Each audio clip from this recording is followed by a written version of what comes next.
What if someone you loved turned into the person you feared the most?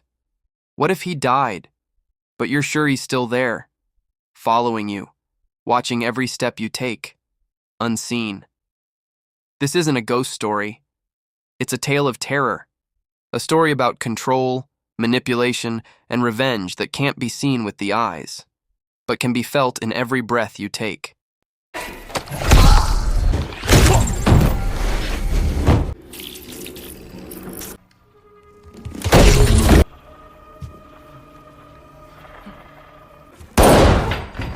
Cecilia Cass, a talented architect, lives with her boyfriend, Adrian Griffin, a wealthy scientist. But their life is far from happy. Adrian is controlling, abusive, and a psychopath. Their house is grand, but locked up like a prison. One night, terrified, Cecilia escapes while Adrian is asleep. She executes a well-planned getaway, disables the cameras, flees into the dark of night, and is picked up by her sister, Emily. They flee to the home of James, a police officer and single father to his daughter, Sydney. A few weeks later, shocking news arrives. Adrian has been found dead. Suicide. But to Cecilia, it all feels way too easy. At first, Cecilia tries to recover, but strange things begin to happen. Items go missing from their place.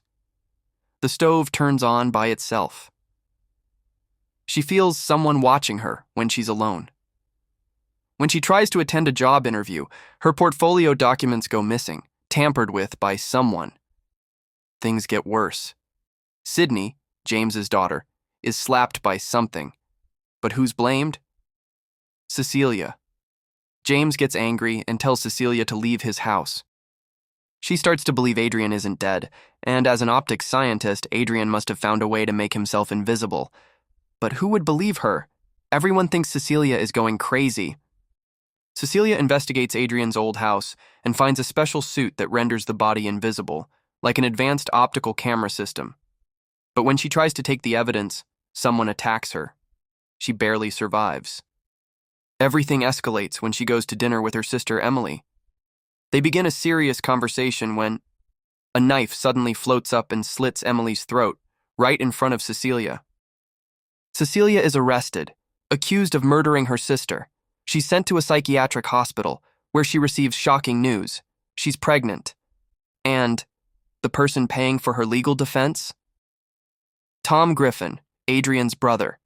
Tom visits the hospital and offers a deal. Cecilia can go free and raise her baby, as long as she comes back to Adrian and stops claiming she's being stalked by an invisible man. That's when Cecilia realizes both of them, Tom and Adrian, are playing a game. This isn't about love, it's about control. With a cunning strategy, Cecilia lures the invisible figure to the psychiatric ward. A brutal fight breaks out. She manages to damage the invisible man's suit and escapes to James's house, afraid that Sydney might be the next target. And she's right. The invisible figure attacks James and Sydney, but this time James manages to fight back and shoots him dead. When they remove the suit, it turns out to be Tom, not Adrian. Then comes the next twist. Police find Adrian alive, locked up in his own house. But Cecilia knows it's all staged. Adrian is manipulating the situation to appear like the victim. Cecilia sets her final plan in motion. She meets Adrian, secretly wearing a wire, hoping he'll confess to being the real perpetrator. But as always, Adrian remains calm. No confession. Just that smug smile. While she excuses herself to the bathroom, the security camera captures Adrian committing suicide as a knife floats up and slashes his own throat. Cecilia walks out of the bathroom appearing hysterical. But in her bag is the invisible suit. James arrives, sees Adrian dead. Cecilia says flatly, "He killed himself. You saw it." James knows the truth, but he chooses to stay silent. Cecilia walks out of the house, slowly, free, for the first time in her life. No one is watching her. No sounds, no shadows. Only herself, and the freedom she finally earned, in blood. The Invisible Man is not just a horror film, It's a story of trauma, manipulation, and a woman fighting her way out of a toxic relationship. Because sometimes, the scariest monsters don't come from the supernatural. They come from someone you once loved. Imagine, you feel like someone is watching you every second. But when you turn around, no one is there. Everyone says you're just being paranoid. But deep down, you know, someone is after you. That's the core of The Invisible Man. Not just a scary movie, but a clever, relevant, and intense psychological experience. What makes this film so effective is the atmosphere. Lee Wannell, the director, doesn't rely on cheap jump scares. Instead, he builds tension through silence and space. As a viewer, you're constantly wondering, is someone actually there, or is this just in Cecilia's head? And that uncertainty keeps you on edge the entire time. The cinematography is minimalist but powerful, with long, quiet takes that make your heart race, even when visually nothing's happening. Elizabeth Moss is the heart of this movie. Through her expressions, we feel the trauma, the fear, and even her own self-doubt. She's not your typical horror protagonist. She's a survivor, trying to convince the world she's not crazy. And the film bravely tackles deeper issues: abusive relationships, gaslighting, and how hard it is for victims to be believed. All wrapped in an elegant sci-fi horror package, meaningful, but never preachy. The visual effects here are subtle, but that's what makes them feel real.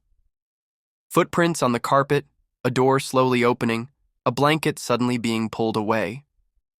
Simple things, but deeply unsettling, and the sound design is brilliant.